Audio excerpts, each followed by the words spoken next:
Bonjour et bienvenue à Tout savoir. Je suis Claude Andrea Bonny. Je me ferai un réel plaisir de passer la prochaine heure avec vous. Aujourd'hui à l'émission, on va discuter de différents sujets. On va découvrir ensemble le centre Lumiris de la Cité. On va aussi discuter avec notre coach sportif Héraclès Glaude. Et je pense que c'est avant-hier que je vous mentionnais qu'aujourd'hui, on allait découvrir ensemble un événement qui va faire bouger la capitale nationale très, très bientôt. On parle de la CAN Gâteau, la Coupe d'Afrique des Nations Ottawa-Gatineau. Mais avant tout ça, j'ai avec moi sur le plateau Ginette Gratton, la directrice générale de la Maison Marie-Louise.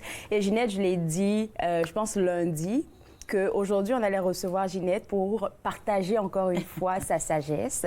Ma sagesse, oui. Écoute, c'est toujours un plaisir de t'avoir et de discuter avec toi de Claude, tout ce que tu fais. Qui se ressemble, se rassemble. Hein? Ah. Alors, ça prend une pour reconnaître une autre. Ah, j'aime ça, j'aime ça. C'est toujours un plaisir d'être ici, puis je te remercie.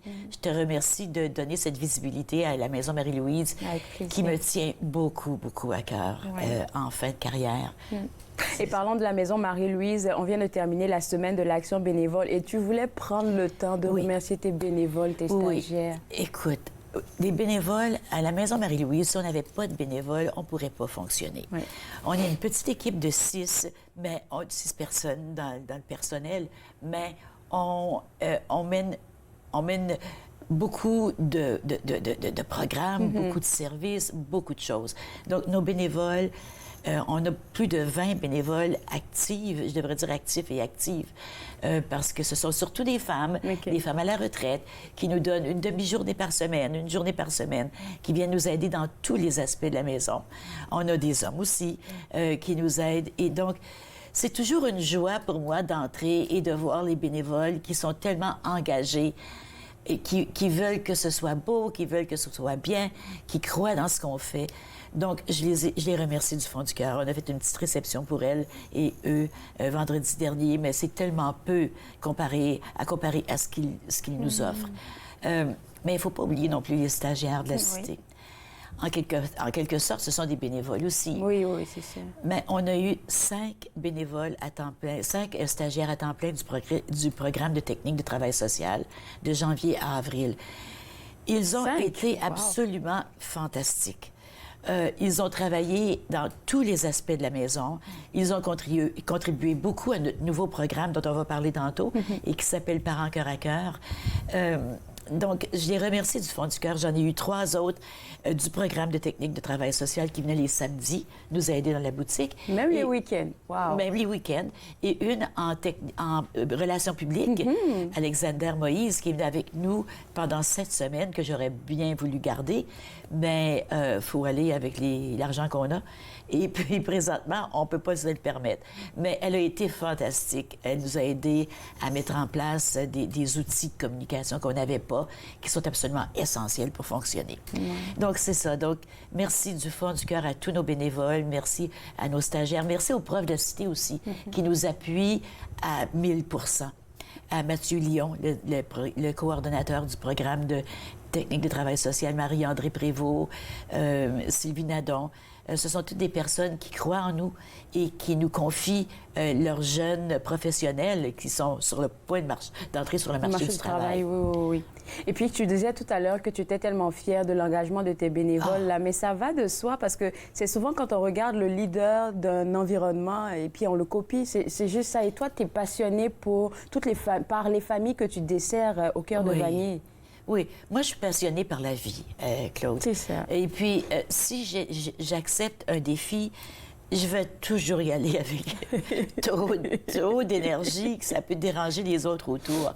Donc, c'est sûr que je suis passionnée par la mission de la Maison Marie-Louise. Beaucoup de gens me demandent, c'est qui? Ils pensent que c'est moi, Marie-Louise. Non.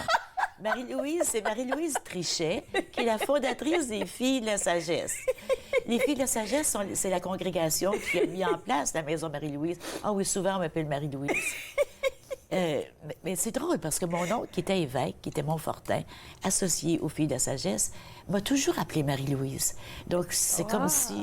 Le destin. Donc, Marie-Louise Trichet a commencé à l'âge de 17 ans. Elle est née, je pense, en 1700. à la fin du 17e siècle. Elle est décédée au milieu du 18e siècle, vers 1750. Et elle a dédié sa vie à aider aux malades et aux pauvres. Et bien sûr, on était entre le Moyen Âge et la Renaissance, donc c'était un temps où en Europe, il y a beaucoup de choses qui se passaient. Et elle a fondé les Filles de la Sagesse, son père spirituel était Louis-Marie de Montfort, qui a, lui, fondé les Montfortins. Ah! Donc, je vais te garder avec moi. Oui. Après la pause, on va continuer la belle histoire, là, parce que je pense que de Marie-Louise, parce que tu n'es pas Marie-Louise. Je suis pas Marie-Louise, mais j'aime... Tu sais, ça me dérange pas quand les gens m'appellent Marie-Louise, parce que je crois en elle. Elle est toujours dans la maison Marie-Louise en train de nous aider. On revient juste après la pause pour continuer cette belle histoire. Vous regardez Tout savoir.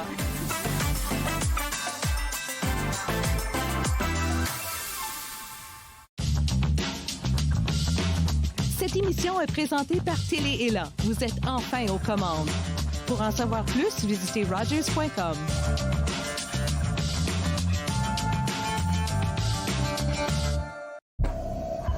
Ceci est le cœur d'un homme. Un cœur qui a désespérément besoin de soins médicaux. Mais comme 78% des Autochtones sont victimes de racisme dans les soins de santé, ce cœur risque de ne pas obtenir l'aide dont il a besoin.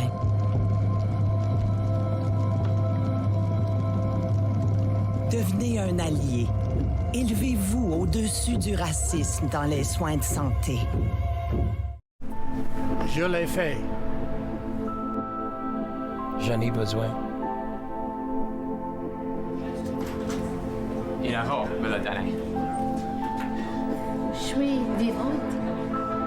En tant que donneur d'organes, vous pouvez sauver jusqu'à 8 vies et en améliorer autant que 75 autres. S'il vous plaît, visitez notre site web et engagez-vous au cadeau de la vie. Vous serez heureux de l'avoir fait. Merci. Des soucis, des ennuis, du stress, de la tristesse. Nos bénévoles écoutants vous aident à y voir plus clair. Centre d'écoute Taotaled, bonjour. Vous appelez, on vous écoute.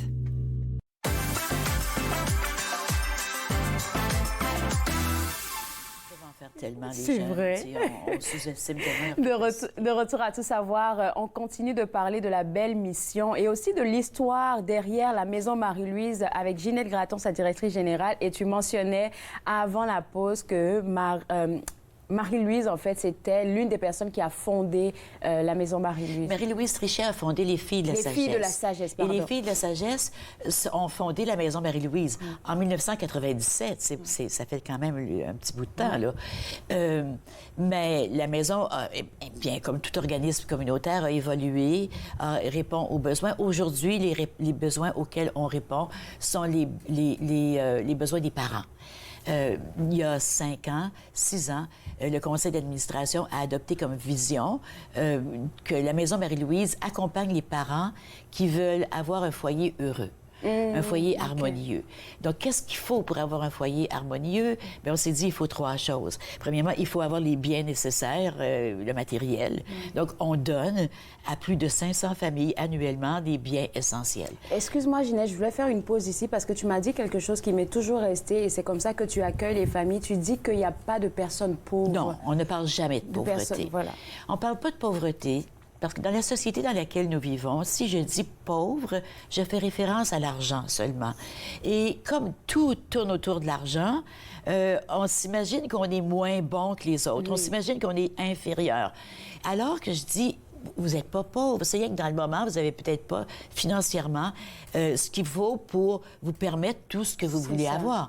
Mais c'est tellement relatif être pauvre. Il y a des personnes qui n'ont pas beaucoup d'argent, mais qui se sentent comblées. Puis il y en a qui ont beaucoup d'argent et puis qui sentent qu'il leur manque plein de choses.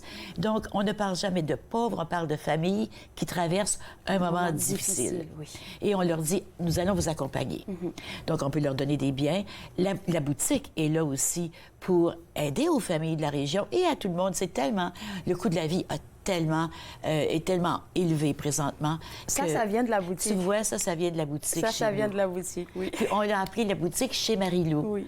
en l'honneur de Marie-Louise. Oui. Et puis on la garde très belle. Tu sais, c'est très beau, c'est propre, on a des belles choses grâce à la communauté qui nous donne des belles choses. Et la boutique, non seulement aide à l'entraide familiale à donner des choses, mais elle nous aide financièrement parce qu'on peut vendre à des prix ridiculement bas. C'est vrai.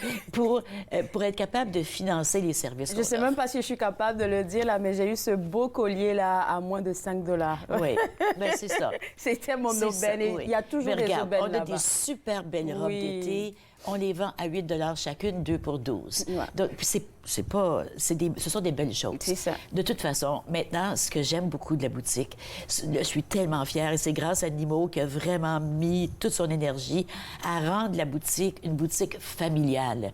Donc, on a des belles salles de vêtements pour les filles, puis des belles salles de vêtements pour les petits garçons. On a des vêtements pour les bébés. Mm-hmm. Et puis... il y a des jeux, il y a des jeux, il y a des jouets, il y a tout ce qu'on a besoin pour une famille. On n'a pas, bien sûr, on n'a pas de mobilier parce qu'on n'a pas de place pour le garder. Mais on peut faire une référence. On travaille beaucoup avec les autres organismes de la communauté aussi. Donc, on réfère les parents qui ont besoin du mobilier à Aidons avec les meubles. Et donc, c'est ça. Donc, la maison, c'est vraiment les valeurs de Marie-Louise qu'on essaie de faire vivre quotidiennement, c'est-à-dire la compassion, le respect, la dignité. La dignité. Il y a quelque chose qui m'a beaucoup touchée parce que moi, je mets beaucoup d'accent sur les choses. Il faut que ce soit beau, il faut que ce soit propre.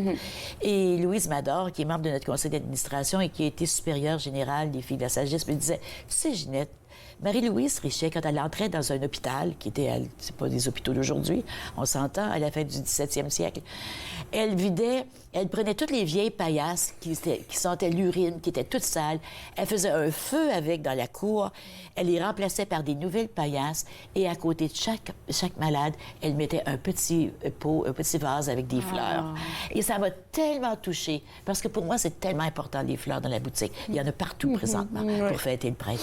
Donc, venez nous voir à la boutique, tout le stock d'été est sorti, maillots de bain, shorts, sandales, tout ça. Bon, alors je pense que c'est le temps là d'aller magasiner pour l'été à la Maison Marie-Louise. On a le site Internet qui est passé tout à l'heure sur l'écran, donc www.maisonmarielouise.org pour avoir toutes les informations. J'ai 2 minutes pour parler de foyer. L'adresse, oui. On y vient tout de suite. Je pense qu'on a même plus de 2 minutes. OK. On veut parler maintenant de ce nouveau projet-là qui te tient à cœur. Et c'est quelque chose qui a commencé, ça fait vraiment longtemps. On l'appelait Foyer heureux. Dans le cadre de Foyer heureux, on a des ateliers, on accompagne les gens, les parents qui veulent avoir des conseils. Bien sûr, on ne se dit pas des spécialistes, on est des bons voisins. Moi, j'ai travaillé toute ma vie en éducation et puis aussi avec les familles.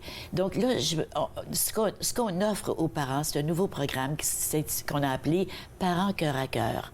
Et cœur à cœur parce qu'on comprend la difficulté que ça peut représenter d'être parent, de ne pas comprendre des fois pourquoi notre enfant fait une crise, pourquoi il se comporte comme ça.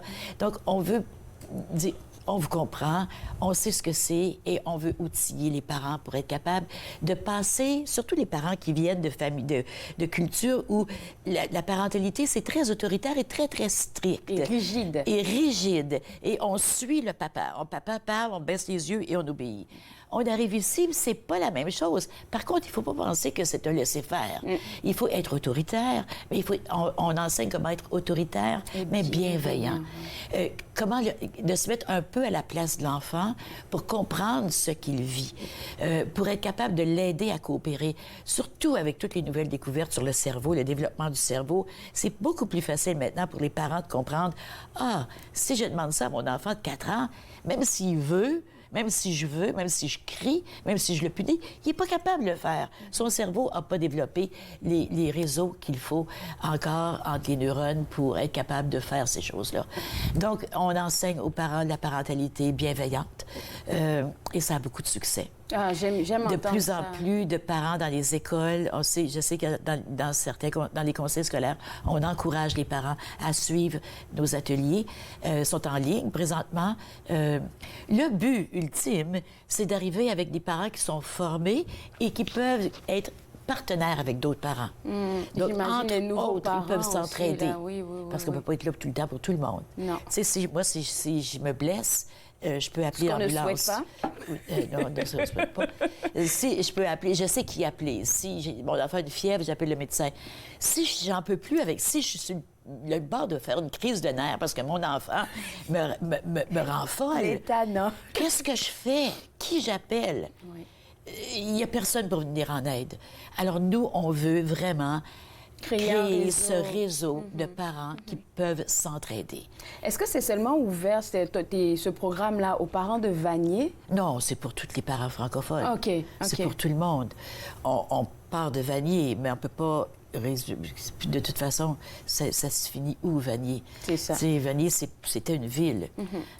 Maintenant, c'est Ottawa-Vanier ou du Rideau-Vanier. C'est dépendant, mais c'est à tous les parents. Surtout que tu offres ces programmes-là sur Zoom, je pense, Zoom. À chaque jeudi. À chaque jeudi. Bien là, il reste ce jeudi, qui est demain, le 25 avril, où je vais reprendre des stratégies pour mettre en place la parentalité bienveillante. 8 stratégies, 8 outils, si tu veux. Les parents ne peuvent pas tout retenir dans un atelier comme celui-là, mais ils retiennent certaines choses. Puis ils peuvent l'essayer, puis voir est-ce que ça marche. Puis revenir avec des questions, des commentaires, des discussions. Et la semaine prochaine, ce sera les 5 langages d'amour des enfants que j'aime beaucoup. Un atelier que j'aime beaucoup donner, que je donne depuis des années. Comment mon enfant exprime son amour. Tu sais, je repars toujours de la petite fille qui prend l'autobus et qui dit à son ami, moi, je le sais que ma maman m'aime parce que tous les jours, quand je prends l'autobus, elle me fait un gros câlin. Puis l'autre, elle dit, ben oui, moi aussi, elle me fait un câlin, mais elle veut jamais regarder un film avec moi. Parce qu'une, c'est vraiment le contact physique qui exprime son amour, et l'autre, c'est le temps passé avec elle. C'est tellement beau, qu'est-ce que tu dis là. Écoute, merci beaucoup, Ginette. Merci de ton dévouement pour nos parents francophones. Moi, ce que je vais juste faire, c'est inviter les gens, encore une fois, à visiter le site web de la Maison Marie-Louise au www.maisonmarielouise.org et aussi aller visiter la boutique. Regardez mon beau collier, il vient de la boutique Marie-Lou, chez Marie-Lou. Et ma blouse. Et la blouse de Ginette aussi. Donc, écoutez, vous pouvez dès maintenant aller faire votre shopping là-bas. Je parle aux femmes en particulier. Il y en a pour tout le monde. Il y en a pour les hommes aussi. Il y en a pour les hommes. Mais les femmes, là, écoutez, je sais de quoi je parle. Je sais de quoi je parle. On a tellement des belles choses. Grâce à la communauté. Grâce à la communauté. Écoutez, encore une fois, le site web à visiter, c'est www.maisonmarielouise.org. On va prendre une pause et juste après la pause, pour tous ceux qui sont amateurs de football, on a une bonne nouvelle pour vous. Vous regardez Tout savoir. Merci. Merci.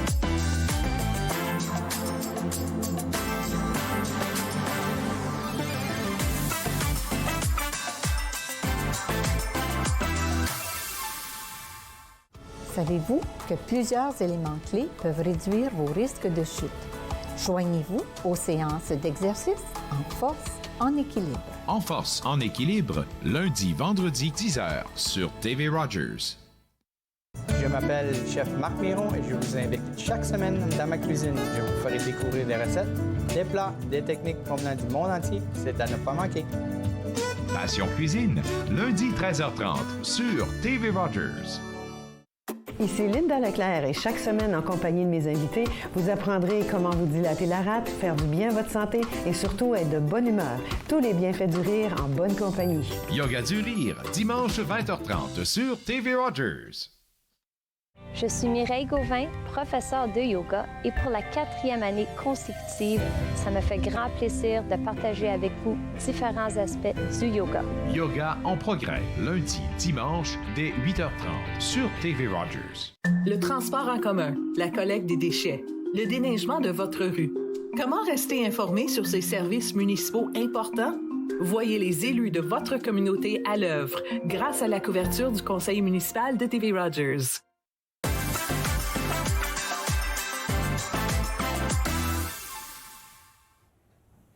De retour à Tout savoir, comme j'ai dit avant la pause, on parle maintenant football et on va parler d'un événement qui va faire bouger encore une fois pour une 3e édition la capitale nationale. Il s'agit de la Coupe d'Afrique des Nations Ottawa-Gatineau, la CAN Gâteau. Avec moi, 2 des organisateurs, Hugues Bailly et Kevin Lévry. Je pense qu'il y a un 3e qui n'a pas pu se joindre, se joindre à nous. On lui envoie un petit allô. les messieurs, je vais vous appeler les boss maintenant. J'ai tellement de fierté à discuter avec vous parce que cette compétition-là, c'est quelque chose que vous avez mijoté, je pense, dans un petit salon et maintenant, c'est devenu une grosse affaire. Tous les médias de la région en parlent à chaque édition. On veut repartir à l'historique. Qui veut nous en parler? Kevin.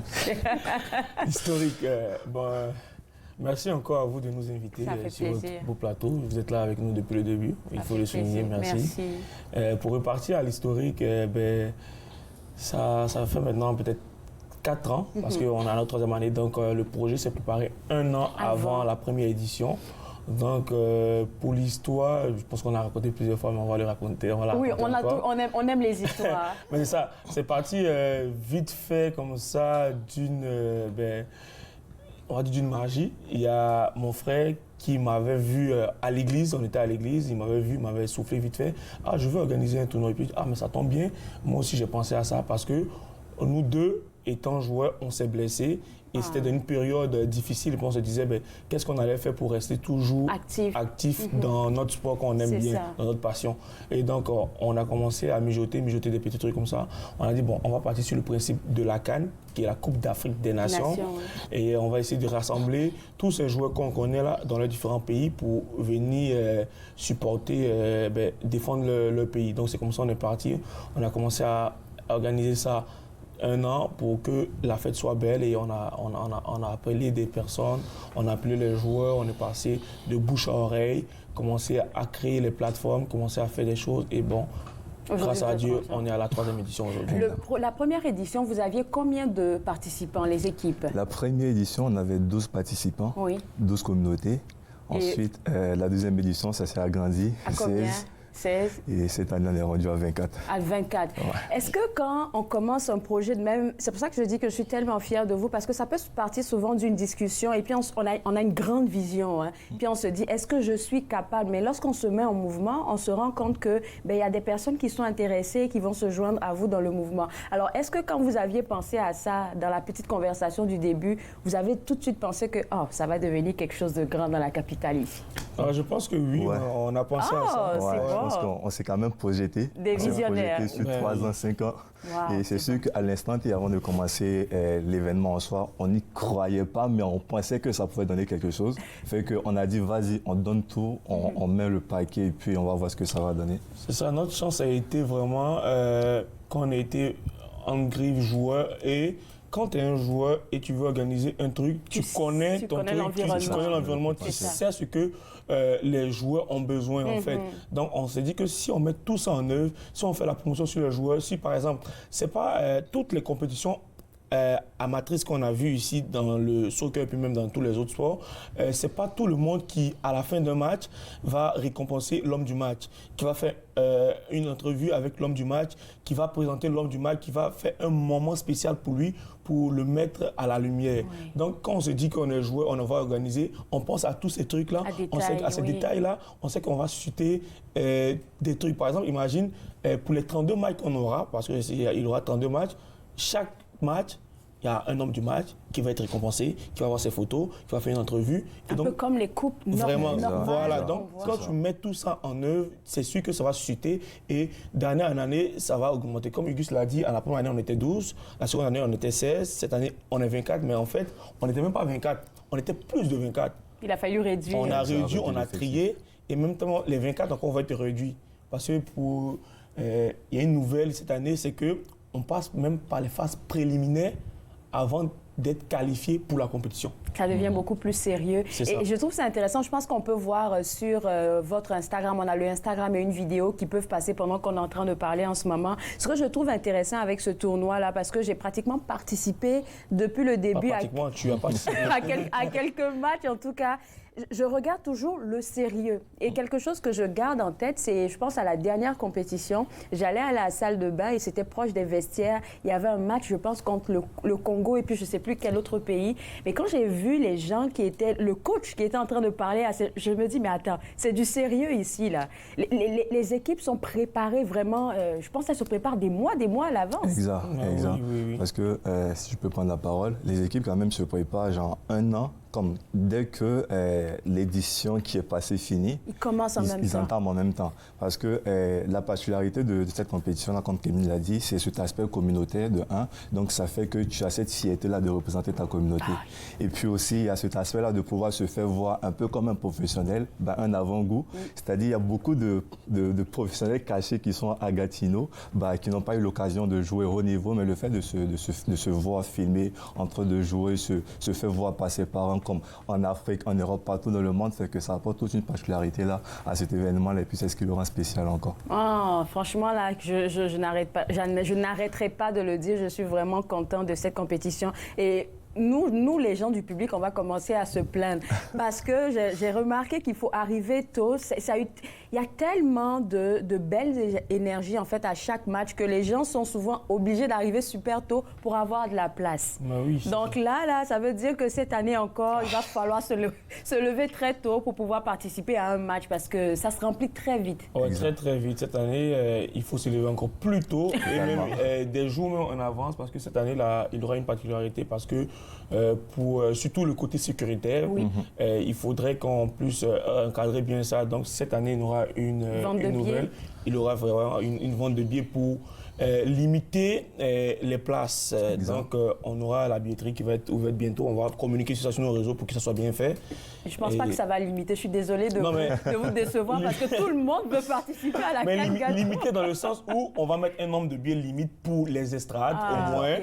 Et celui qui n'aura pas de billet va juste être le prochain match, le prochain match ou en tout cas pas être dans les estrades pour que ça soit sécuritaire et dégager vraiment la place pour que tout le monde soit sécuritaire. Ouais. Alors parlons il va nous rester je pense 4 minutes, parlons de cette édition-là, la 3e édition où est-ce qu'on passe maintenant de 16 équipes à 24 équipes. Comment ça va se passer? Ça commence quand? Ça se termine quand? Et c'est quoi les surprises? C'est ça, les surprises, comme Kevin l'a dit dès le début, il y aura des phases préliminaires.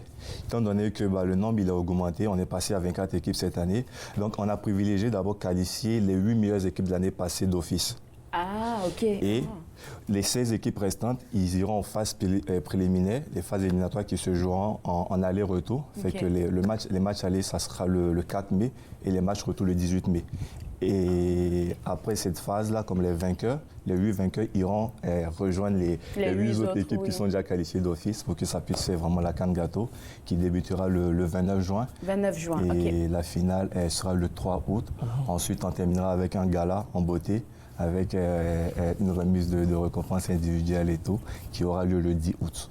Alors, je vois une affiche qu'on a à l'écran en ce moment, appel à inscription. Est-ce qu'on parle des partenaires? Est-ce qu'on parle de... Cette affiche qui est passée tout à l'heure, c'était la première affiche pour annoncer que les équipes pouvaient venir s'inscrire. Donc, c'est déjà fini cette partie-là. C'est déjà passé, donc on a déjà... L'appel aux partenaires va venir bientôt, là, mais on a déjà parlé, envoyé des mails aux partenaires, mais l'appel aux partenaires sur les réseaux va venir bientôt.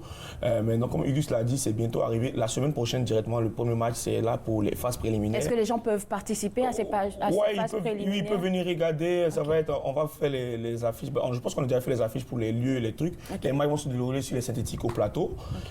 Donc, le 4 mai, c'est déjà la semaine prochaine pour les matchs aller. Et le 18 mai, ça sera le match retour. Comme Auguste a dit, les 8 vont partir rejoindre les 8 autres pour former les 16 équipes qui vont participer juste du 29 au 3 août pour la compétition. Ce que j'aime aussi, là, ils vont se dire que je fais la promotion, mais c'est parce que je suis vendue CAN Gâteau.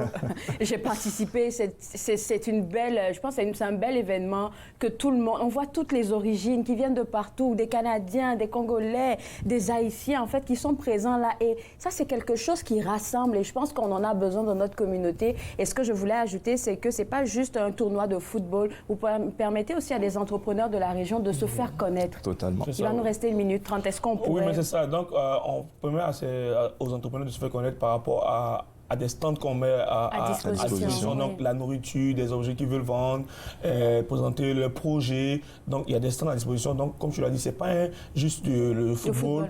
Il y a tout un événement à côté. Donc, tout le monde peut venir regarder, tout le monde peut venir participer parce que même si tu n'aimes pas le football, tu auras l'ambiance, tu auras la nourriture, tu auras des choses à acheter, tu auras des souvenirs de toute cette communauté qui sera là. Et donc, c'est vraiment un événement en tant que tel. Ouais. Et je pense que pour vous, Hugues, tu voulais ajouter quelque chose? C'est ça. En même temps, on lance un appel en même temps, vu qu'il y a quand même autant d'audience. Donc, toutes sortes d'entrepreneurs qui aimeraient se faire voir, est la bienvenue pour qu'on puisse faire une grande publicité de masse. Bon, écoutez, je vous souhaite bon succès encore pour cette 3e édition-là. Je pense que les gens peuvent vous contacter sur Instagram, sur le site Internet, pas le site Internet, mais le Instagram de la Cannes Gâteau. C'est là que vous allez avoir toutes les informations concernant les tournois qui arrivent. Merci beaucoup à vous deux encore. Merci à vous encore. Bonne chance. Je sais que ça sera un grand succès. Et pour tous les Ivoiriens, vu que je suis ivoirienne, là, je vais faire un peu l'avocat du diable. Là. On vous attend pour venir soutenir l'équipe ivoirienne, mais aussi toutes les équipes africaines qui se sont présentées pour la Cannes Gâteau de cette édition 2024. On va prendre une pause et juste après la pause, on va parler avec notre coach Héraclès Glaude. Vous regardez Tout savoir. Ouf!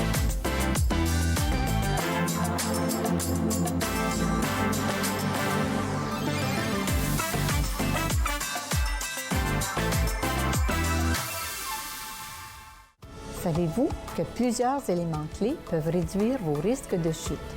Joignez-vous aux séances d'exercice en force, en équilibre. En force, en équilibre, lundi, vendredi, 10h sur TV Rogers. Je m'appelle Chef Marc Miron et je vous invite chaque semaine dans ma cuisine. Je vous ferai découvrir des recettes, des plats, des techniques provenant du monde entier. C'est à ne pas manquer. Passion Cuisine, lundi 13h30 sur TV Rogers. Ici Linda Leclerc et chaque semaine, en compagnie de mes invités, vous apprendrez comment vous dilater la rate, faire du bien à votre santé et surtout être de bonne humeur. Tous les bienfaits du rire en bonne compagnie. Yoga du rire, dimanche 20h30 sur TV Rogers. Je suis Mireille Gauvin, professeure de yoga, et pour la 4e année consécutive, ça me fait grand plaisir de partager avec vous différents aspects du yoga. Yoga en progrès, lundi, dimanche, dès 8h30 sur TV Rogers. Le transport en commun, la collecte des déchets, le déneigement de votre rue. Comment rester informé sur ces services municipaux importants? Voyez les élus de votre communauté à l'œuvre grâce à la couverture du Conseil municipal de TV Rogers.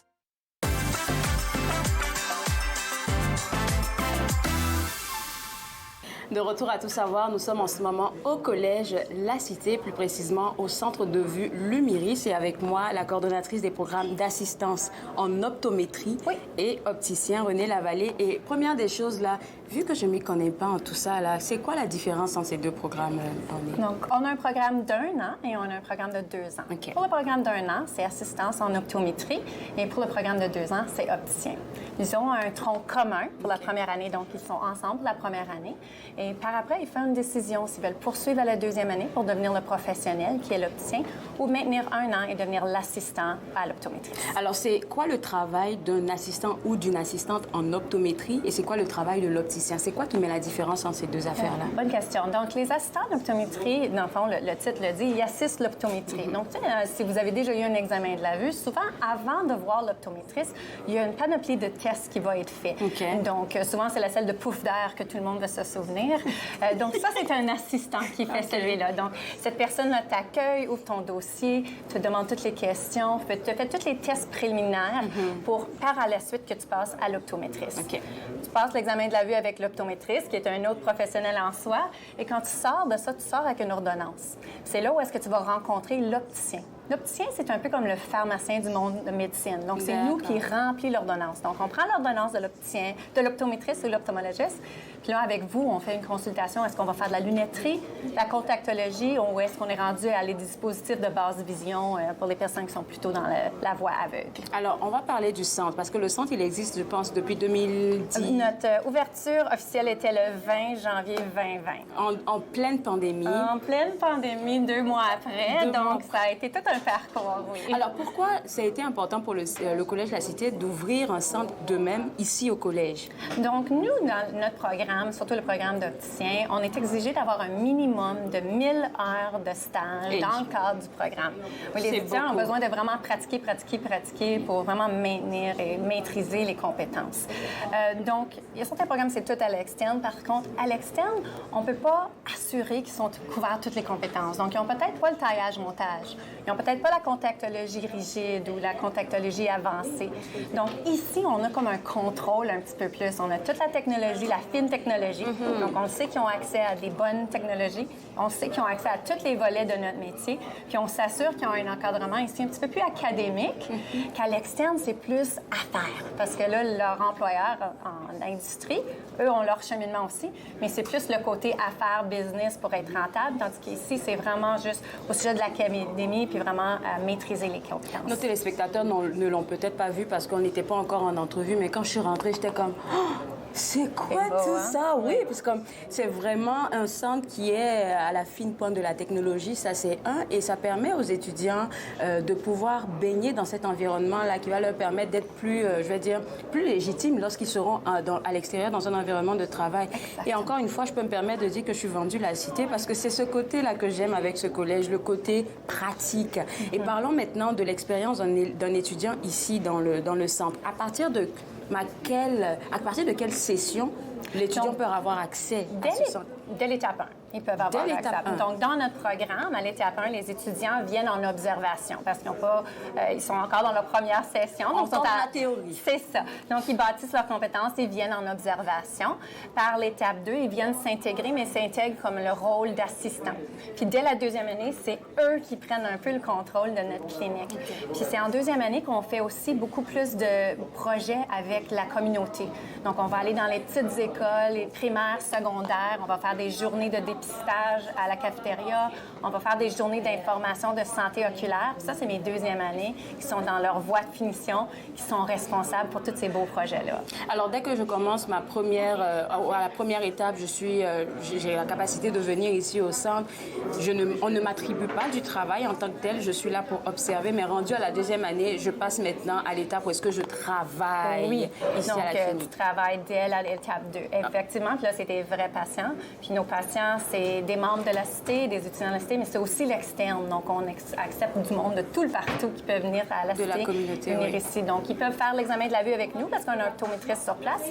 Mais disons qu'ils ont un examen à l'externe puis ils veulent garder leur optométriste, ils peuvent simplement nous apporter leur ordonnance. Puis nous, on peut partir de là aussi. René, j'ai bien aimé qu'est-ce que tu as dit par rapport à l'intégration dans la communauté parce que, veut pas, le Collège de la Cité est super impliqué dans notre communauté franco-ontarienne et je pense que ça serait intéressant, c'est très intéressant pour les étudiants, de connaître en fait l'approche qu'ils devraient avoir avec la communauté francophone. Oui, puis ça les sensibilise à leur rôle dans la communauté. Parce que souvent, comme étudiant, on pense à nos compétences, on pense à notre cheminement, mais au bout de la ligne, il y a une carrière, puis au bout de la ligne, tu vas avoir un impact à ta société. Puis comment est-ce que tu peux impacter ça? Puis il n'y a rien de mieux que les petites écoles, parce que là, ils voient de la jeunesse. Aussi, on va avoir les personnes âgées, là, ils voient les deux bouts, comment vraiment que la vision est importante, ça change la qualité de vie de nos patients. C'est tellement sérieux ici à la clinique que j'ai failli me perdre. Là, je te disais, OK, les experts sont là parce qu'ils sont en blouse blanche en arrière de nous. Puis là, tu m'as dit, non, ça, c'est nos étudiants. C'est ça. De la façon qu'on étudie, on a mis des vestes médicales sur tous nos étudiants. De cette façon-là, quand on rentre, on peut facilement savoir c'est qui les étudiants. Et tous les étudiants ne travaillent pas seuls. Ils sont toujours sous supervision de personnes agréées. Donc, on a des opticiens et des optométristes sur place qui s'assurent que tout est bien fait. Donc, un patient n'est pas laissé seul avec un étudiant. Il est toujours encadré par un étudiant et un professeur. Oui. Puis c'est tellement unique comme expérience parce que je pense qu'on va pouvoir le voir un peu plus tard, mais à l'arrière, il y a aussi des salles de cours. Oui, parce qu'il y a de la pratique. C'est ça. Donc, toutes nos installations sont double tranchant. On les utilise pour l'Huméris pendant que l'Huméris est ouvert, mais une fois que l'Huméris est fermé, les bouts des laboratoires deviennent des laboratoires, puis les étudiants ont accès carte blanche. D'abord, qu'il n'y a pas l'Huméris ou de l'enseignement, ils peuvent venir utiliser nos installations pour venir se pratiquer. Surtout s'ils n'ont pas un emploi à l'externe, on a besoin qu'ils se pratiquent. C'est sûr. Parce qu'on travaille avec des demi-millimètres, donc la précision est très importante. Alors, on va parler maintenant du plan de carrière. Oui. Je termine ici mon stage, je vais peut-être dans la communauté faire un stage. C'est quoi la suite des choses pour moi, pour un étudiant qui gradue de ces deux programmes-là? Donc, pour ceux qui sont en assistance en optométrie, ils vont se trouver un emploi dans le centre, un centre de la vue, pareil comme celui-ci. Oui, Donc, pourraient venir travailler pour moi. Puis ils vont venir assister les optométristes. Tandis que les opticiens, eux, c'est des professionnels agréés. Donc, ils ont un ordre professionnel. Donc, ils doivent devenir membres de l'ordre avant de pratiquer au titre d'opticien agréé. Donc, une fois qu'on est diplômé, il faut quand même faire un petit cheminement. On a un examen de l'ordre, puis la cité est vraiment choyée parce qu'on a une place haute pour l'examen de l'ordre. Donc, les étudiants, donc, ils viennent ici passer les examens nationaux plutôt qu'aller à un institut inconnu. Donc, pour eux, la lisière de l'inconnu, la lisière d'être dans un environnement qu'ils n'ont jamais vu, des équipements qu'ils n'ont jamais touchés, ça, c'est enlevé pour nos étudiants parce qu'ils ont passé 2 ans avec nous, donc ils sont bien encadrés pour les examens. Donc, notre taux de succès est très élevé. Malheureusement, je vais le dire encore, vendu la cité, je suis vendu la cité. Oui.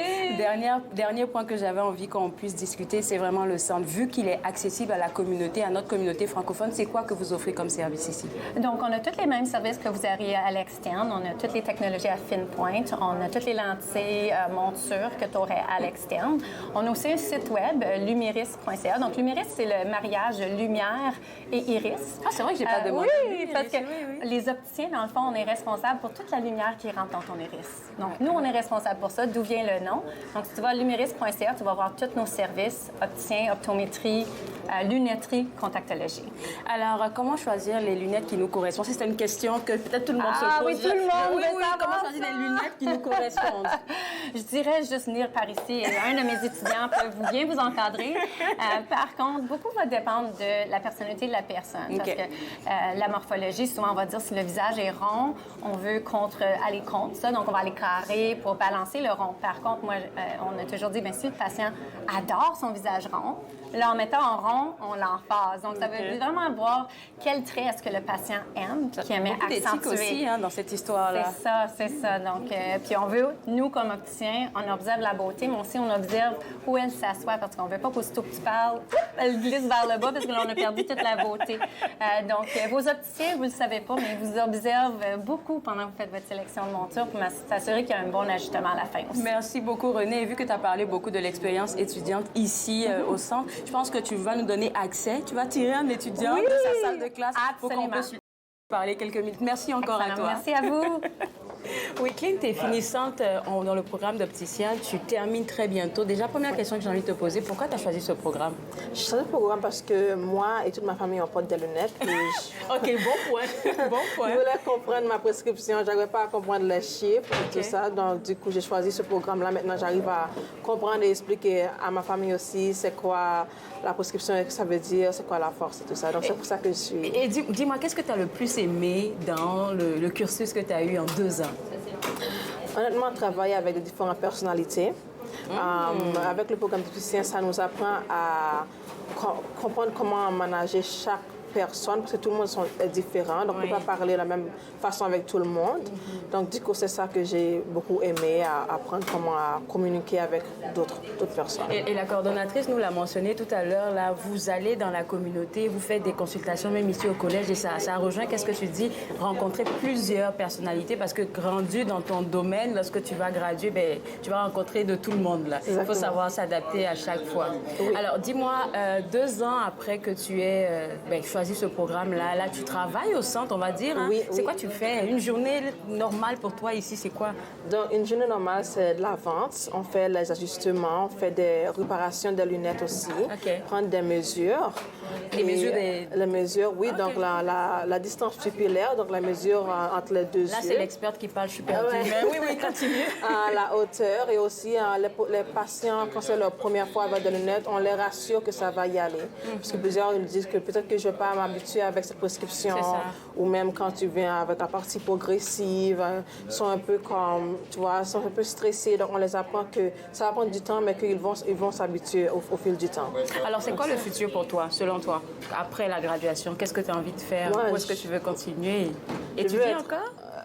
Peut-être que je veux continuer à l'université pour devenir docteur optométriste. Mais ouais, c'est ça. Donc, mais en ce moment, j'aimerais vraiment être opticienne dans une clinique. Et là, tu m'as dit que tu travaillais aussi dans une autre clinique à l'extérieur d'ici du collège. Mais j'imagine que ton expérience ici à la clinique vraiment t'aide beaucoup pour l'autre côté. Oui. beaucoup parce que ici, par exemple, on ne s'est pas toujours garanti qu'il va avoir taillage-montage, par exemple, dans les cliniques externes. Mais ici, à l'Huméris, on a le taillage-montage, donc on voit vraiment comment ça se passe, comment faire les lentilles, comment mettre la prescription, comment couper et tout. Donc, alors, ton conseil pour quelqu'un qui hésite à venir dans ce programme, pour terminer, quelqu'un qui hésite, qu'est-ce que tu pourrais lui dire pour l'encourager? Pas d'hésitation. Pas d'hésitation, vraiment, c'est... ils vont aimer, en fait, parce que lorsque tu viens dans le programme, il y a beaucoup d'informations. C'est intéressant, en fait, à apprendre comment l'œil, il y a plusieurs muscles, même juste cligner.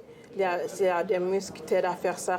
C'est vraiment que tu veux venir, en fait. Tu veux apprendre. On sent que tu es passionné. Merci beaucoup de nous avoir parlé de ton expérience ici au centre et puis aussi au collège. Pour vous autres à la maison, tout ce que je vais vous demander de faire, c'est visiter le site web du Collège La Cité au www.collegelacité.ca pour avoir accès à toutes les informations concernant les programmes d'assistante en optométrie et opticien. On revient juste après la pause. Vous regardez Tout savoir.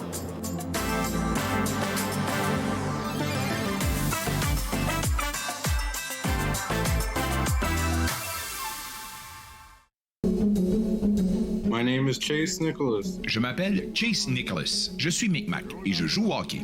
Je me souviens, plus jeune, que ma famille parlait des Micmacs comme les inventeurs du hockey.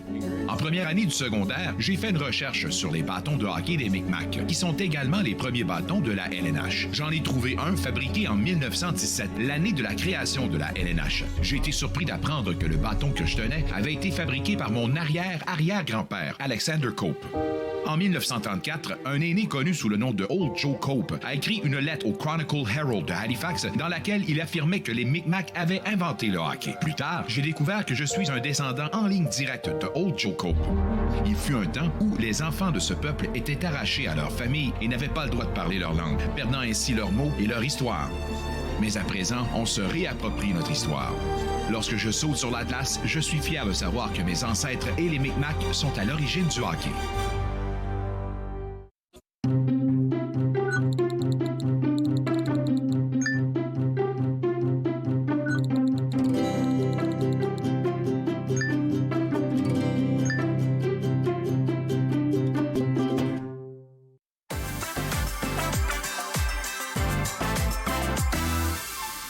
De retour à Tout savoir, nous sommes dans un gym. On va parler avec notre coach sportif Héraclès Glaude. Et vous savez que l'été arrive, mesdames, et c'est le moment où est-ce que nous tous, hommes ou femmes, on a envie d'avoir ce corps sculpté là. Donc on parle de la perte de poids. Exact. Et pour la perte de poids, aujourd'hui, tu veux essayer de nous aider entre le cardio et la musculation. Et la musculation. Mais pour commencer déjà à la base, quand on parle de perte de poids, ça passe déjà par l'alimentation. Oui, bien sûr. Donc, quand tu dis l'alimentation, c'est que pour perdre le poids, techniquement, il y a une recette qu'on ne peut pas négliger. Donc, on veut dépenser plus d'énergie de ce qu'on consomme. Oui. Okay? Ce qui fait en sorte que, oui, il y a des régimes ici. Donc, évidemment, il y a une petite équation. C'est pour ça que certains vont te demander, excuse-moi, ton âge, combien de fois que tu es actif par semaine, ta grandeur, parce qu'à partir de certaines équations-là, on peut voir c'est quoi le nombre de calories que tu es supposé manger par jour ici, selon ton style de vie ici. Puis donc, c'est ça. Mais ça reste quand même que tu veux dépenser plus d'énergie que ce que tu consommes.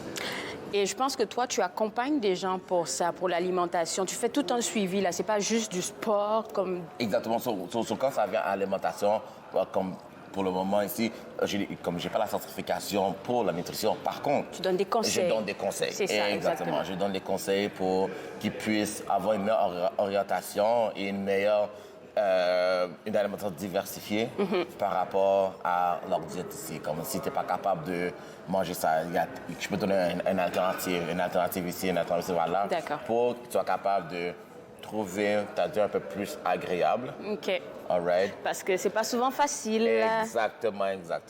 Alors aujourd'hui, tu as dit on parlait de cardio et de musculation. Parlons de cardio. Comment tu définirais le cardio? Donc, cardio, veut pas, ça, c'est dans le terme ici, c'est cardio, est-ce que tu veux travailler le cœur. Okay? Donc, pour faire en sorte que le sang circule et te faire augmenter ton rythme cardiaque pour faire en sorte que tu es capable de te mettre dans une certaine zone ici et avoir soit la perte de poids ou simplement ici avoir un meilleur, ce qu'on appelle un VO2 ici. Un VO2. C'est quoi ça? Un meilleur VO2, c'est un genre d'une unité qu'on va utiliser pour savoir ta capacité. En fait, c'est pour savoir que c'est un bon cardio ou non. En gros.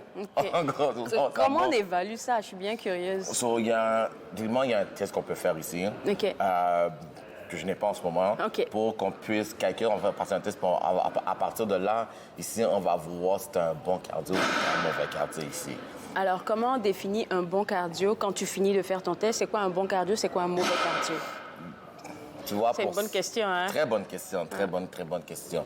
Par rapport au VO2 ou bien par rapport au VO2, donc, ici, il y a une échelle. Puis par rapport à l'échelle, tu vas voir ici si tu as un bon VO2 ou tu as un mauvais VO2. Exactement. Mais c'est toujours possible de rattraper ça et de le mettre au bon niveau. Bien sûr. On ne veut pas ton muscle. Ton cœur est un muscle. Donc, on est capable de conditionner le cœur pour le rendre meilleur. Ici. Et la musculation, ça s'entend, on parle de travailler les muscles. Et est-ce qu'il y a je pense que c'est pour ça que tu voulais qu'on en parle, il y a des gens qui font du cardio et ils oublient la musculation. Exactement, pour la perte de poids.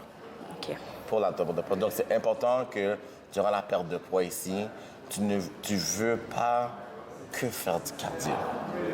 Tu vois? Parce que qu'est-ce qui te garde en vie, ne veut pas, c'est tes muscles. C'est tes muscles qui te gardent en vie. Donc, veux pas, quand exemple, tu veux perdre un X, on va dire 30 livres. Tu ne veux pas juste perdre la masse grasse ici et ne pas gagner la masse musculaire. Parce qu'il va faire en sorte ça devient flasque. Exactement. Ça, c'est un effet que ça peut faire.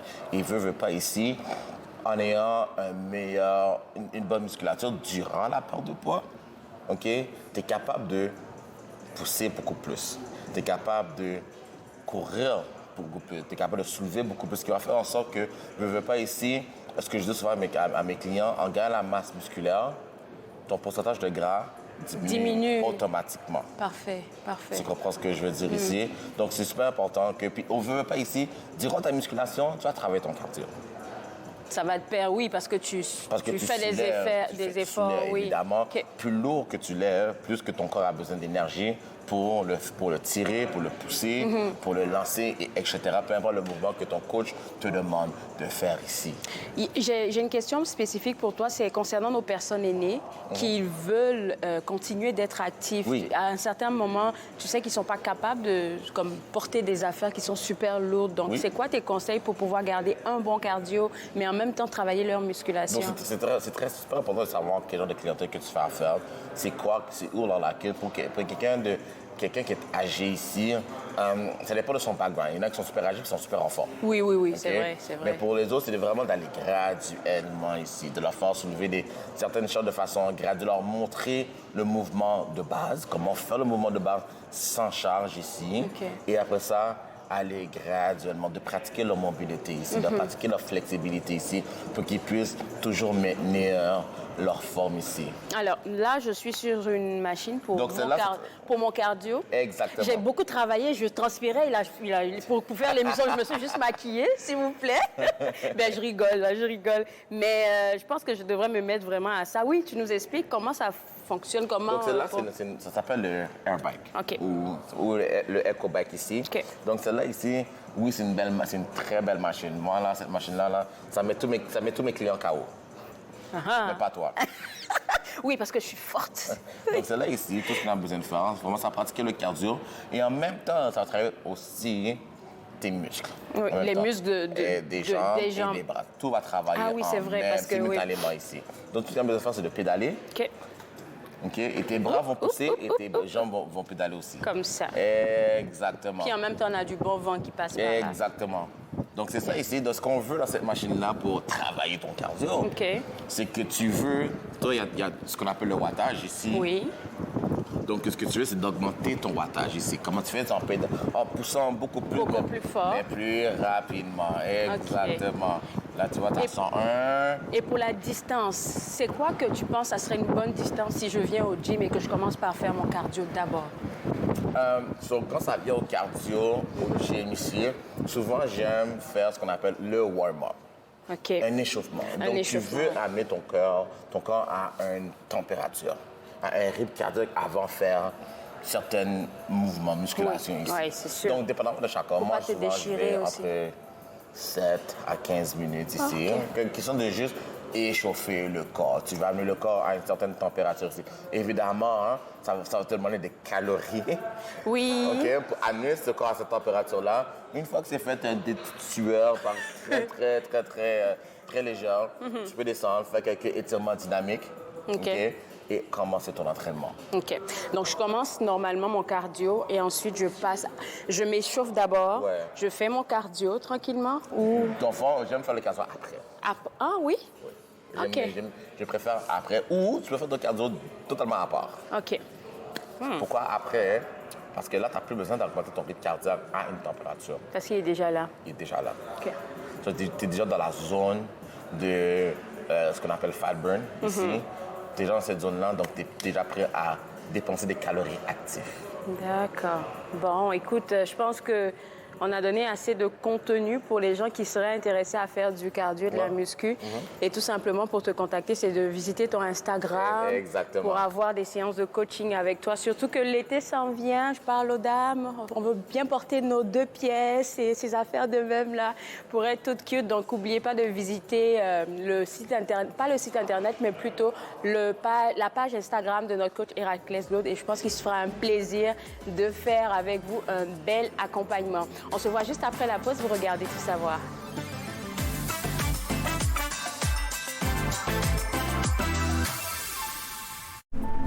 Je l'ai fait. J'en ai besoin. Idaho me l'a donné.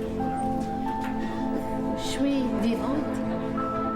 En tant que donneur d'organes, vous pouvez sauver jusqu'à 8 vies et en améliorer autant que 75 autres. S'il vous plaît, visitez notre site web et engagez-vous au cadeau de la vie. Vous serez heureux de l'avoir fait. Merci. Grosse coupe, tout le monde. Bienvenue à l'émission Court-circuit. Je m'appelle Céleste Lévy. Court-circuit, mercredi 20h sur TV Rogers.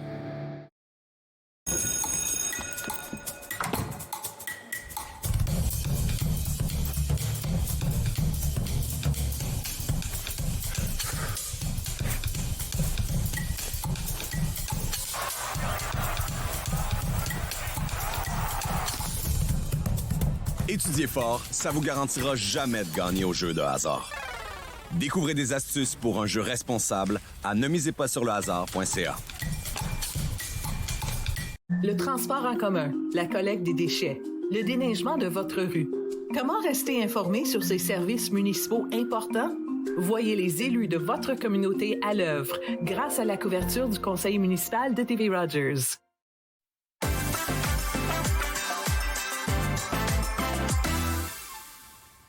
De retour à Tout savoir, on a une émission assez chargée avec différents sujets, différentes thématiques. On a discuté avec Ginette Gratton de la Maison Marie-Louise. Elle est venue nous parler des différents programmes, oui, des ateliers, pas des programmes, mais des ateliers qu'elle offre pour aider les parents à avoir, je dirais pas eu...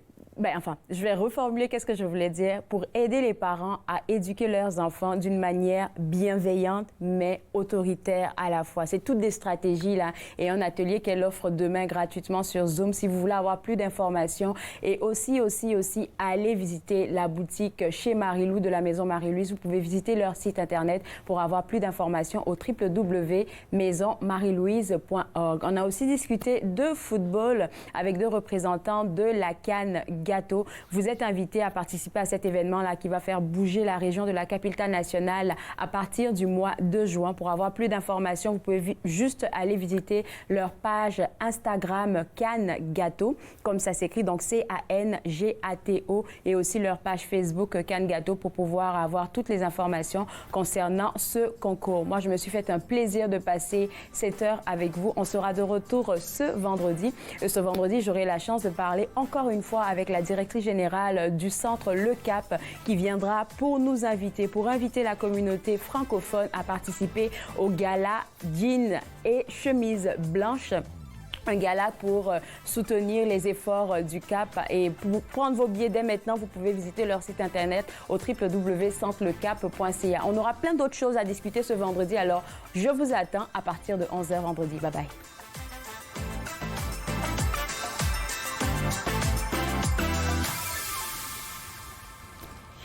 Échangez avec nous en visitant notre site Internet ou par courriel aux commentaires à rci.rogers.com.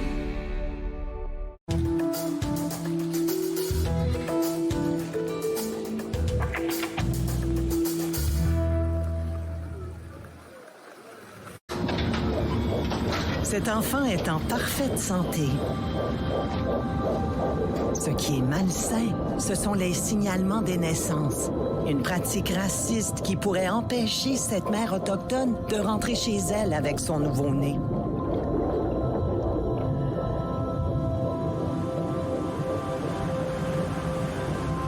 Devenez un allié. Élevez-vous au-dessus du racisme dans les soins de santé.